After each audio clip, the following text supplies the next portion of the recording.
नमस्कार, मी रूपम रेसिपीजमध्ये तुमचं मनापासून खूप खूप स्वागत करते। आज अगदी रोजच्या जेवणातला साधासुद्धा मेनू बनवणार आहोत। मस्त अशी पातळ सांडग्याची भाजी, ज्वारीची भाकरी, गरमागरम इंद्रायणी तांदळाचा भात आणि खमंग चटपटीत अशी फोडणीची कैरी। चला मग आजच्या मेनूला सुरुवात करूया। सांडग्याची भाजी बनवण्यासाठी 1 वाटी मी सांडगे घेतलेले आहेत। हे सांडगे कसे बनवायचे याची लिंक आपण डिस्क्रिप्शन बॉक्समध्ये दिलेली आहे।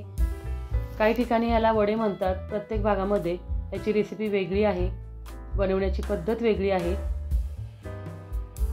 आमच्याकडे अशी बारीक बारीक सांडगे बनवतात, काही ठिकाणी अशी मोठ्या आकाराचे म्हणजे सुपारीसारखे सांडगे बनवले जातात। 1 वाटी सांडग्यांसाठी मी 4 मोठ्या आकाराचे कांदे असे आडवे चिरून घेतलेले आहेत। आता एका कढईमध्ये आपण 2 ते 3 पळ्या तेल घालणार आहे। या तेलामध्ये आपल्याला सांडगे तळून घ्यायचे आहेत, म्हणजे सांडगे तळून निघतील एवढ्या प्रमाणात त्याच्यामध्ये आपल्याला तेल टाकायचं आहे।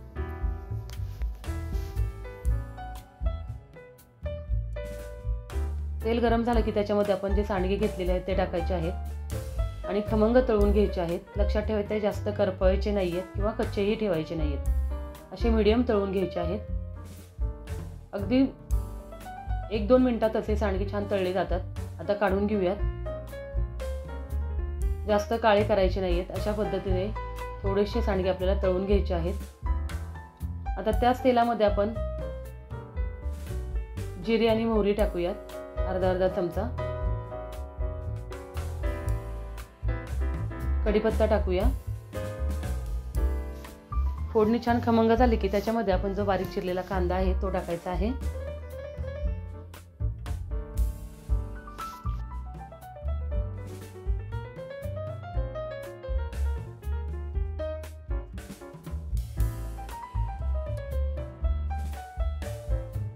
या सांडग्याच्या भाजीसाठी आपण कुठल्याही वाटणाचा वापर करणार नाहीये। कांदा आपल्याला छान लाल होईपर्यंत भाजून घ्यायचा आहे। कांदा थोडासा लाल भाजून झाला की त्याच्यामध्ये आपण थोडेसे कच्चे सांडगे आहेत ते मिक्सरमधून बारीक करून घेतलेले आहेत। अगदी 1-10-12 सांडगे मिक्सरमधून छान बारीक करून घ्यायचे अशा पद्धतीने, आणि ते सांडगे कांद्यामध्ये थोडेसे भाजून घ्यायचे। असं केल्यामुळे आपल्या सांडग्याला दाटसरपणा येतो, म्हणजे रस्सा आहे तो थोडासा दाट होतो, म्हणजे कुठलेही वाटण वगैरे घालण्याची गरज लागत नाही। आता कांदा आणि सांडगे जे आपण टाकलेले आहेत बारीक करून ते थोडेसे परतून झाले किंवा भाजून झाले की त्याच्यामध्ये अर्धा चमचा हळद टाकायची आहे। 1 ते सव्वा चमचा तुमच्या आवडीनुसार त्याच्यामध्ये आपला घरगुती मसाला टाकायचा आहे। आमचा घरगुती साठवणीचा मसाला आहे तो मी टाकलेला आहे। तुम्हाला मसाला ऑर्डर करायचा असेल तर डिस्क्रिप्शन बॉक्समध्ये नंबर दिलेला आहे, त्या नंबरवर तुम्ही मसाला ऑर्डर करू शकता। मसाला छान तेलामध्ये परतून झाल्यानंतर आपण जे सांडगे तळून घेतलेले होते ते टाकायचे आहेत।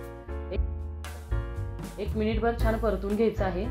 आता त्याच्यामध्ये आपण 1 लिटर गरम पाणी टाकायचं आहे। सांडगे शिजण्यासाठी त्याच्यामध्ये आपण पाणी टाकलेलं आहे, किंवा जेवढा तुम्हाला रस्सा बनवायचा आहे तेवढा त्याच्यामध्ये पाणी टाकायचं आहे।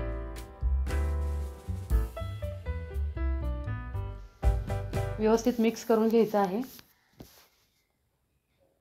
आता त्याच्यामध्ये चवीनुसार 1 ते सव्वा चमचा मीठ घालायचं आहे। ही मी जी भाजी बनवलेली आहे ती 5 ते 6 लोकांसाठी पुरते। मीठ टाकून व्यवस्थित हलवून घ्यायचे आणि गॅस बारीक करून आपल्याला हा सांडगा शिजण्यासाठी ठेवून द्यायचा आहे। आपला सांडगा शिजतोय तोपर्यंत भात लावून घेऊयात। तर कुकरमध्ये आपण भात लावणार आहे। 2 पाण्याने स्वच्छ तांदूळ धुवून घ्यायचा आहे। धुतल्यानंतर त्याच्यामध्ये पाणी टाकायचं आहे। मी इंद्रायणी तांदूळ वापरलेला आहे। इंद्रायणी तांदळाला पाण्याचं प्रमाण कमी लागतं, म्हणून अगदी 1 पेराभर पाणी टाकायचं आहे।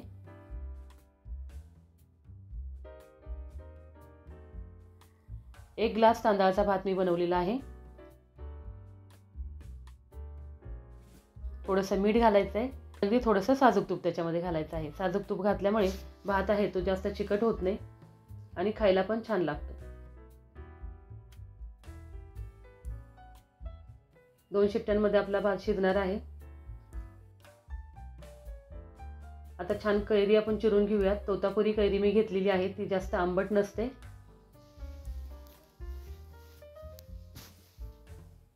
अशा पद्धतीने अगदी बारीक चिरून घ्यायची आहे आणि साली सकटच घ्यायची आहे।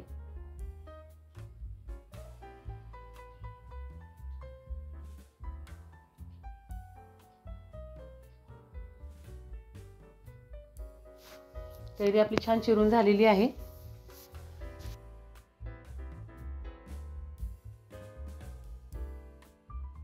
एका भांड्यात काढून घेऊयात. अगदी रोजच्या जेवणातला साधासुद्धा मेनू आहे. कैरी चिरून झाल्यानंतर त्याच्यामध्ये 1 चमचा मीठ घालायचं आहे आवडीनुसार. 2 चमचे घालायचं आहे गूळ. गूळ आणि मीठ कैरीला व्यवस्थित लावून ठेवायचं आहे.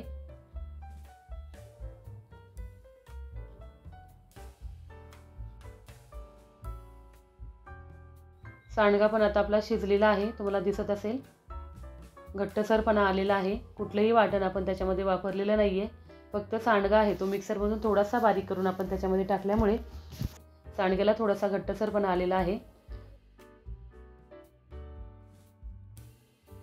अगदी मऊसूद असा आपला सांडगा शिजलेला आहे. तुम्हाला जर अजून घट्ट रस्सा हवा असेल तर त्याच्यामध्ये अगदी 1 चमचाभर शेंगदाण्याचा बारीक केलेला कूट टाकायचा आहे. शेंगदाणे भाजून त्याचा कूट बनवून टाकायचा आहे, आवश्यकता असली तरच. आता आपण कैरीला फोडणी घालूयात. फोडणीसाठी फोडणीच्या भांड्यामध्ये थोडंसं तेल घेतलेलं आहे. मोहरी टाकलेली आहे. तेल छान गरम झालं की मोहरी टाकायची आहे.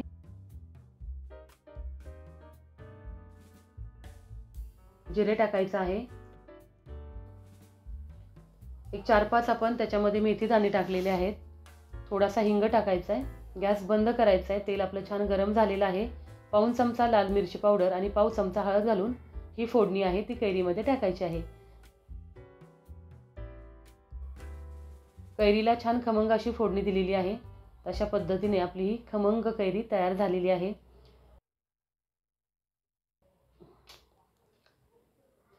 सांडगा पण आपला इथे छान तयार झालेला आहे.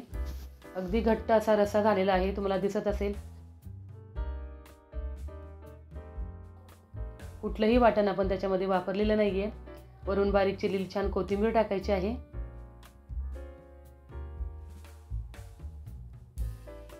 भाकरीबरोबर भाताबरोबर अशा प्रकारचा सांडगा छान लागतो. आता सांडग्याची भाजी तयार झालेली आहे. आता गरमागरम भाकरी बनवूयात.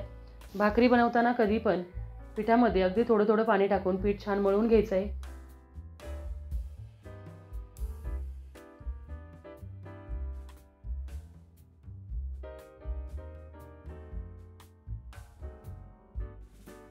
मळल्यानंतर अशा पद्धतीने छान त्याला थापून घ्यायची आहे. भाकरीचं पीठ कधी पण छान मळून घ्यायचं आहे. मळून घेतल्यामुळे भाकरी आहे ती मऊसूद होते आणि भाकरी करताना चिरा वगैरे पडत नाही.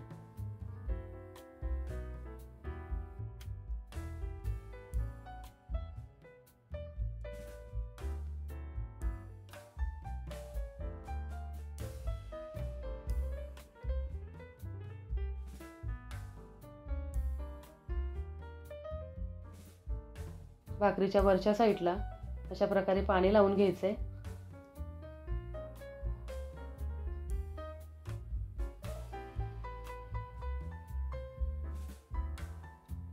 पिठाकडची बाजू असते भाकरीची ती वरच्या साईडला ठेवायची असते आणि अशा प्रकारे पाणी लावून घ्यायचं असतं आणि पाणी पूर्ण सुकल्यानंतरच भाकरी ती पलटी करायची आहे, म्हणजे भाकरी आपली खालच्या साईडची पण छान बसते. अशा प्रकारे दोन्ही साईड आपण भाकरीच्या छान भाजून घ्यायचे.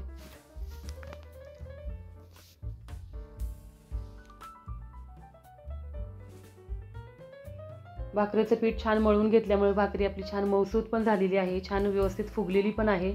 तुम्हाला दिसत असेल तुकडा वगैरे भाकरीचा पडत नाहीये. अशा प्रकारे आजचा आपला हा मेनू तयार झालेला आहे. मस्त असा सांडगा, त्याच्याबरोबर मऊसूद असा इंद्रायणी भात, खमंग अशी आपली ही कैरी आणि मऊ लुसलुशीत आपली ज्वारीची भाकरी.